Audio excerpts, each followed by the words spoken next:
Good morning, everyone. Nice to see you here. There's Martha. Good morning.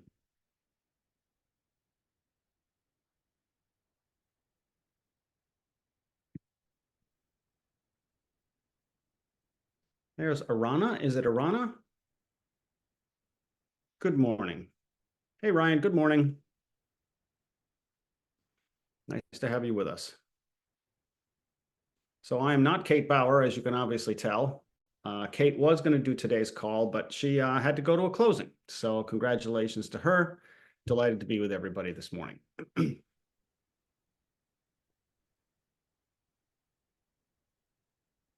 Arana, is that how your name is pronounced? I want to make sure I have it right. Is it Rana? Arana?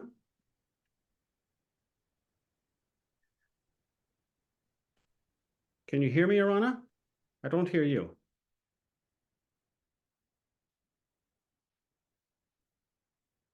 Arana, can you hear me? Perhaps she's not hearing me. There's Jermaine. Good morning. Hi, good morning. How are you today? Good, good. How are you? Good. Couldn't be better. Thanks. Hi, yes. Hi. Okay. Arana, can you hear me now? Okay, great. I just want to make sure I'm calling your name correctly. It's Arana. Is that correct? All right, wonderful. Thanks so much. Glad you're here. There's Han. Good morning, Han.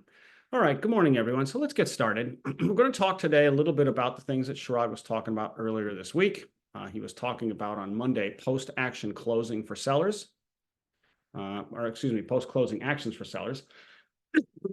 And yesterday he was talking about CRM, especially as it relates to managing your relationship and your success with buyers. So I'm curious, how many people were on either of those calls? Just raise your hand, please. I know Martha was there because she gave an example to everybody. Thank you, and Arana. Okay, so Mavis, it looks like you did not make the calls this week. Is that correct?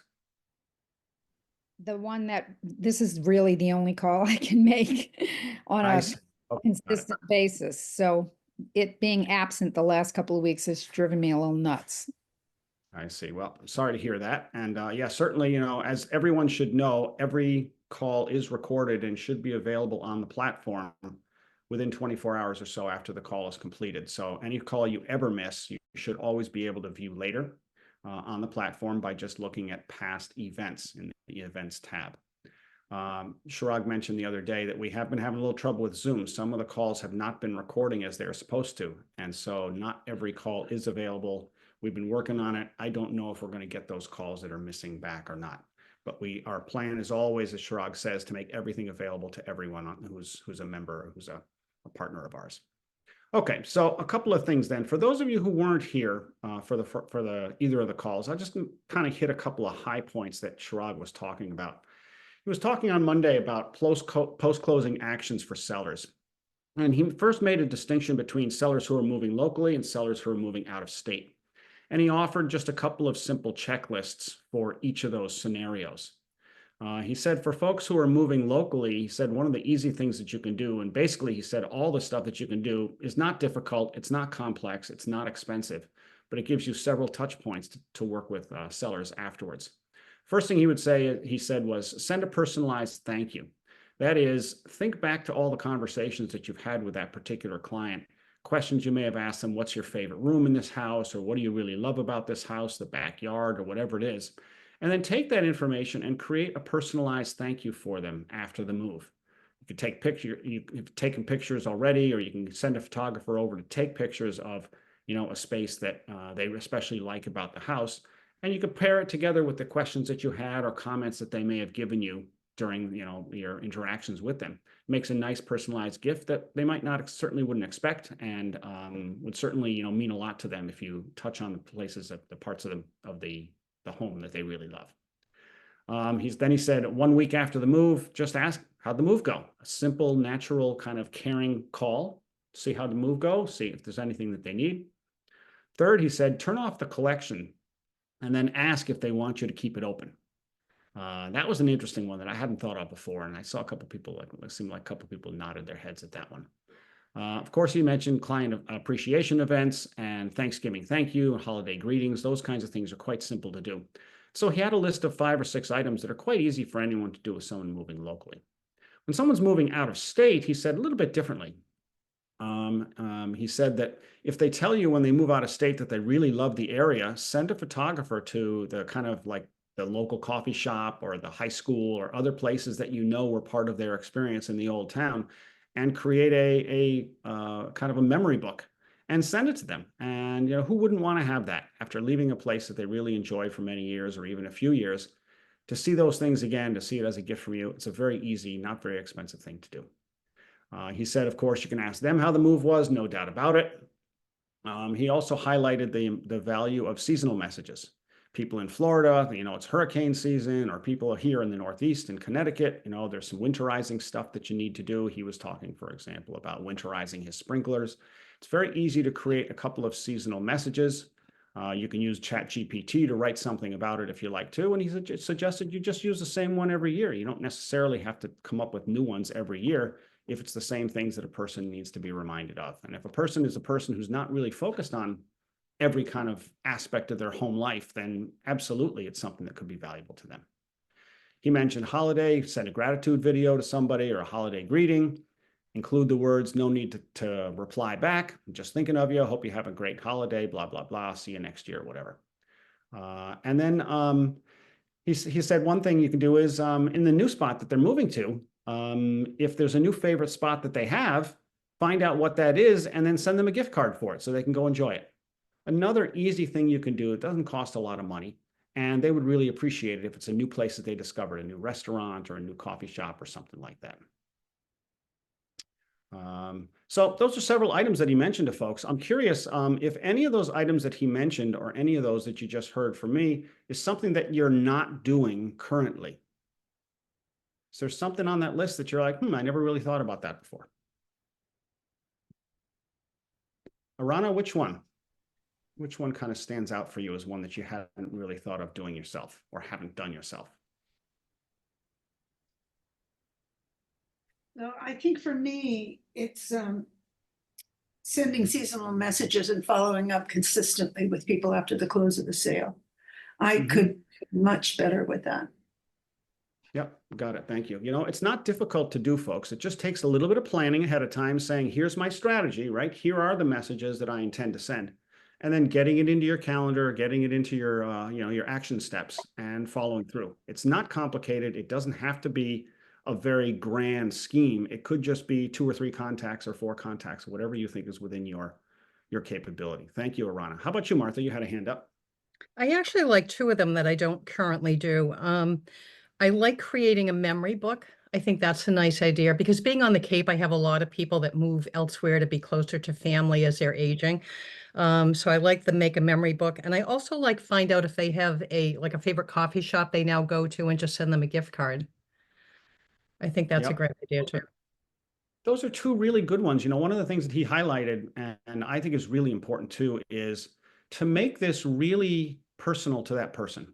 It's not just an email blast to everybody. It's something that you put a little bit of thought into, but these kinds of things actually show that you put some thought into it, but you actually didn't have to put that much work into it.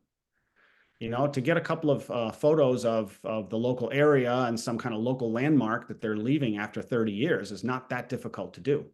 And if they tell you in one of the subsequent calls that they really enjoy this new, coffee shop or whatever that they discovered, it's quite easy to send something for that. So the point is they're saying this person took time to think about me.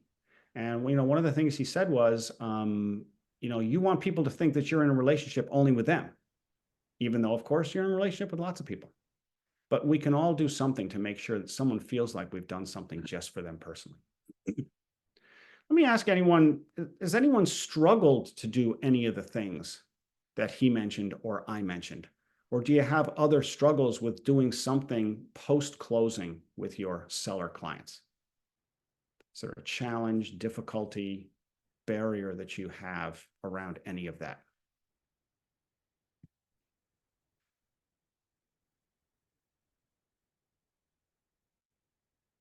How many of you feel like you should do or could do a better job working with sellers after the sale, connecting with them, staying connected? Got it. Thank you, Mavis. Mavis, what is it like? What's the opportunity that you're missing there in your mind? I have this awful assumption that I make, and I know, having just done the Compass free coaching this week with Angie Wisdom, I know it's just things I make up. I just assume people don't really want to hear from me. Yep, got it. And thank you. A very common assumption, right? I haven't talked to them in a while, or they're really busy, or they just had 3 babies and, they're not going to have time for me or whatever. It's so easy for us to take ourselves right out of the game. Those are that's what I call limiting beliefs or disabling beliefs. It's a belief, it's a perspective that you have that puts you at a disadvantage in your ability to express your gifts as a salesperson and as a person. And it's very easy for us to make up a story about why they won't want to hear from us or they won't pick up the call or whatever it is. But we do have to remember, as you're saying, it's a story. It's a story we tell ourselves. And the unfortunate impact of that story is we don't make the effort, right? We've already taken ourselves out of the game. If you got into the real estate business with the belief, which was, I'll never succeed in this business, it's too competitive already. Well, then why would you go into the business, right? You wouldn't, right? You'd probably go into some other business. But if you go into the business of real estate and you say, you know what, there's room for me in this field, or I can succeed because I'll work harder than the next person, or I've got, some other background and experience that'll really help me here, whatever. Those are what we call enabling beliefs. And those are things that support you to share and express who it is you are and what it is that you can contribute to others.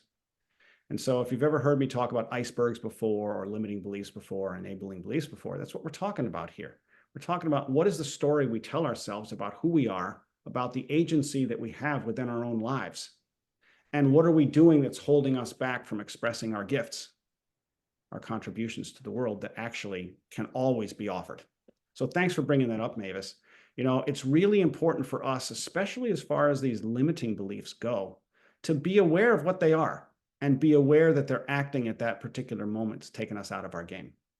If I say to Mavis, well, what are you missing there? What's the opportunity that you're missing? She says, well, I just think that they won't want to talk to me, or they won't want to hear from me, or whatever.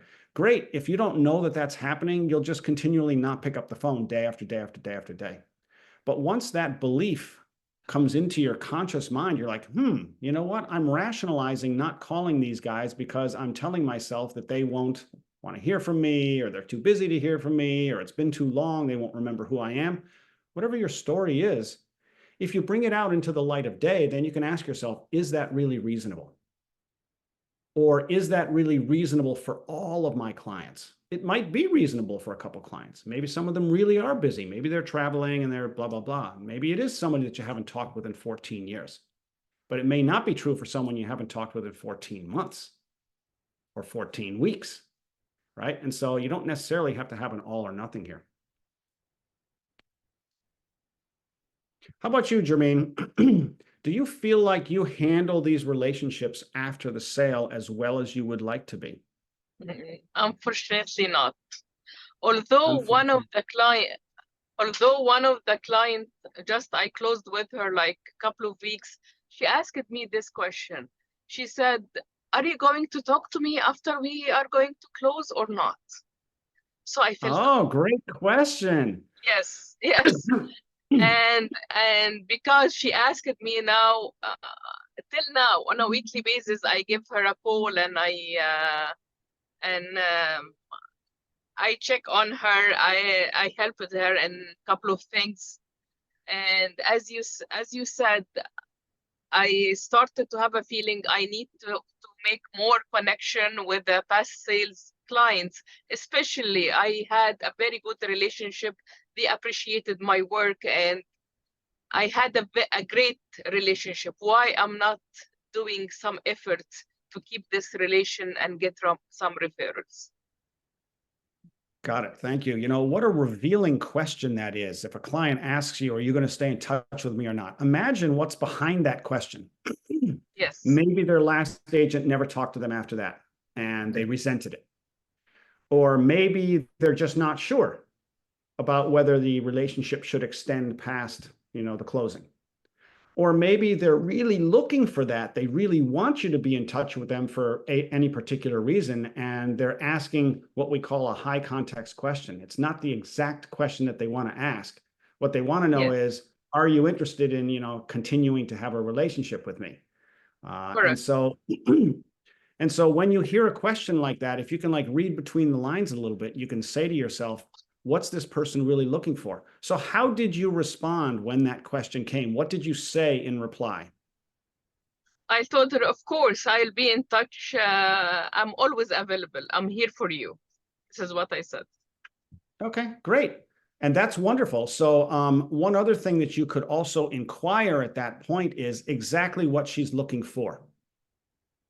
So for example, you could say, I'm committed to being here for you. I don't see that the closing of a house is the closing of our relationship. What would be best for you in terms of our relationship going forward? Or what are you looking for from me? What do you think you're looking for from me? And in that particular case, then you're getting a sense. It may be that she doesn't want to talk with you for one reason. She doesn't want to be bothered by you. So if you say, yeah, I'm there for you, she might theoretically think, I don't want you to be calling me every week because I have other things in my life. But if I want something, I'll call you. Right. Okay. And so by inquiring just a little bit further, you can get a better sense of what they're looking for instead of making an assumption. And if Okay. you do ask the question the right way, however that is for that client, you'll get an answer Yes. back which tells you exactly what you need to do. Okay. Okay. So that's a really, it's a great example. I think it's rare for somebody to actually ask a question like that, but it's not surprising that some people would either. Has anyone else ever had that question from a client? Martha has? Okay, got it. Yep. So I'm sure it happens in a small percentage of times. But many people are going to make assumptions about what the nature of your relationship is after the sale. And they're going to base that on whatever they think service or whatever they think, someone providing a consulting business or a consulting service like you typically offers. It may be based on their previous experience with other agents in the past. And so you don't exactly know what that is. What we were saying a couple of calls ago was that it's best for you to explore this at a time in the relationship before the close, when they're feeling really high, like right after the closing gets scheduled, for example. Or another good time is when they're really complimenting you about how much they appreciate your service. If they say to you towards the end of the relationship, I'm so grateful you came into my life. You are a blessing for me. I never would have gotten through this without you. That's a great time to say, wow, thank you so much. I'm so glad you feel that way. How would you feel about continuing our relationship after the close? Or whatever it is that you do to transition that. And if they're in a positive mood, they're more likely to say yes. And then all you need to do is think about how you want to redefine the relationship based on what they're looking for and what you're looking for.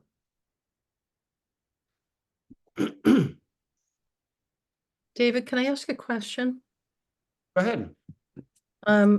I sometimes have the opposite problem where I have clients that want to stay in touch too much after the closing. And being in a second home community, I have one example of a client who lives in New Jersey, has a second home on the Cape, and every single time she came up, she'd expect me to drop what I was doing and go by and see her. And I couldn't do it every time. And then one time she got annoyed and she said, oh, I'm so sorry. I thought we had become friends. And she got all offended. And I said, well, we are friends, but I didn't say this to her, but I obviously can't drop everything every single time she comes up, to go see her. Yep. So what I tried to do was just back off a little bit, but continue to reach out. So, I didn't back off so that she felt like she was cut off, and I continued to Yeah. stay in touch. But I didn't know if there was a good way to handle it. Well, it's a good thing for all of us to think about as an exercise. What I take out of your story is a misalignment in expectations. Right? And it can happen either way, right? We were just talking about it the other way, but it can happen in this way as well, that they're expecting more than you're prepared to deliver. But in any case, it's a misalignment. And so the way I define alignment is being in clear and explicit agreement. And that has three parts to it. Clear part means specific, nuanced, and detailed. Explicit means we've actually talked about it, or it's written down somewhere in some kind of handout or company manual or a website or whatever. and agreement, which means we both agree that we're going to be working or living or enjoying each other's relationship on the basis of whatever it is that we've talked about here. And so when we say that there's a misalignment or a non-alignment, one party expects certain things to be happening or not happening, and the other has a different expectation of what that was. And so very often it's because we didn't quite have enough conversation to really nail down the specificity of what we're looking for. You know, if we say, would you like my support in the future? And they say yes, and that's the end of the conversation, it's certainly better than no conversation. You recognize that they want something and they've communicated to you that they want something, but you don't know exactly what they're looking for. In this particular case, what were the kinds of things that she was expecting of you, Martha, that you weren't really interested or prepared to provide? Can you give us a sense? Yeah, I think it was just the frequency at which she wanted to get together. You know, every Right. time she was here, she wanted me to go by and visit, or she wanted to meet and go out for dinner, or, and I've said it before, I kind of bend on the introvert side. So I'm not a big go out meet with people person. To me, that's something I have to work, I have to purposely do that. I have to make myself do that. So I just didn't want to see her like once a month every single time she was here. Not that I didn't like her or I didn't want the friendship. I just didn't want the frequency. Yep, got it. Yeah. So as in anything in life, we're always in a position to create more alignment in our relationship, whether it's somebody that you're married to or a long-term relationship that you're in, or something with your children, or something with your neighbors, or something with your clients in your business.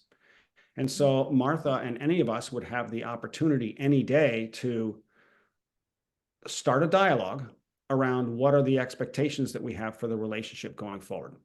Now, we know it's not easy to do that, whether you're talking about your significant other, when you're talking about a client, there's certain, it's could be dangerous ground. On the other hand, if we leave it as it is, then we get what we already have, which we may or may not be satisfied with. Of course, we don't want to risk the relationship. Nobody ever wants to lose the relationship by saying something that, kills it. But ultimately, for a relationship to work, it has to work for both people. There's a couple of books that I can recommend on some of these things. One is called Fierce Conversations by Susan Scott.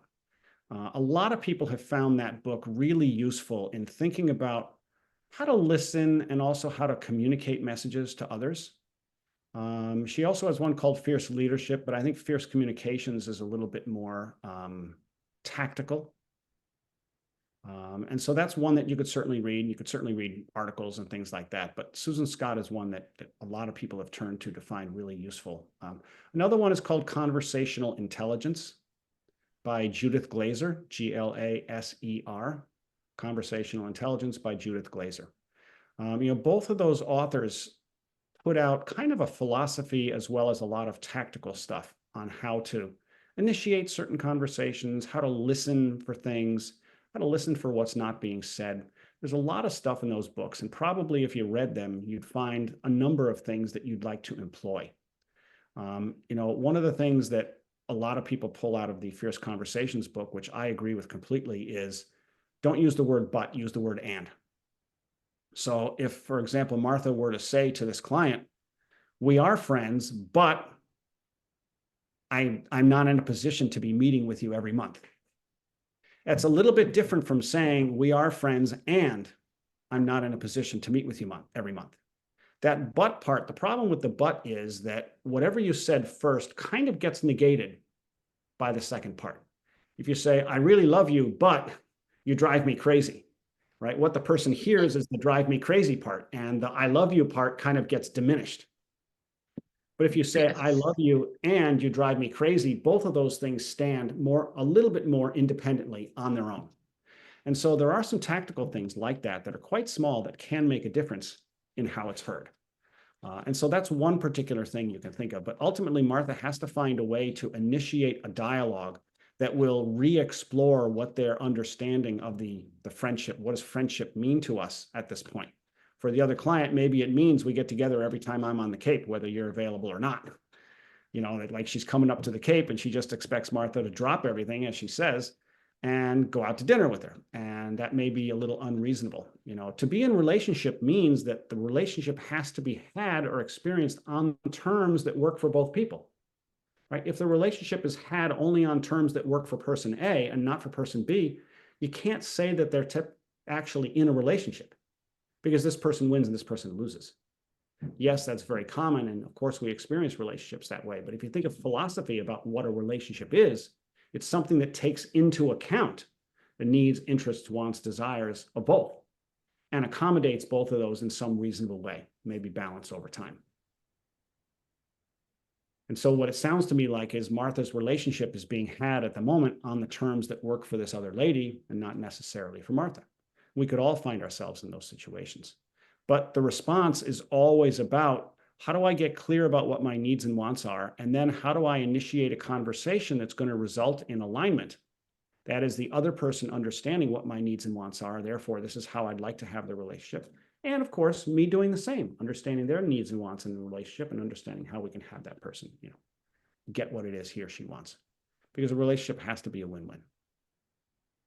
Does anyone else have a situation like this where they're kind of facing a challenge with a client and it's really around this lack of alignment of expectations or goals or tactics or something like that?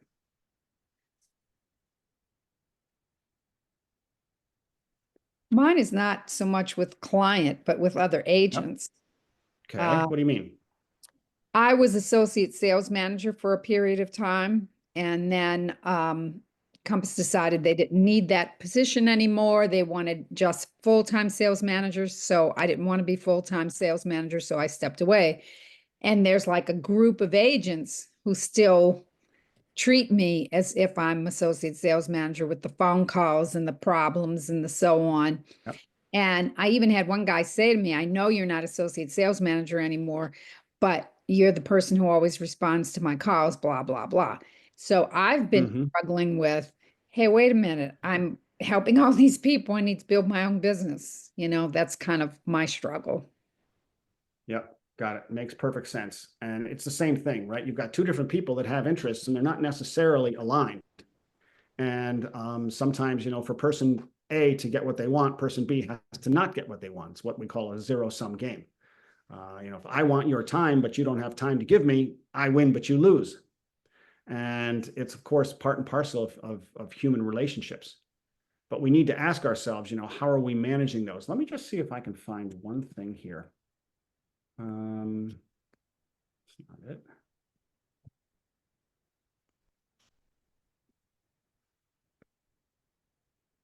I'm going to look back at a couple of old pieces that I did. There's a couple of old sessions that I did. Not sure if they're still on here because they're a little bit older.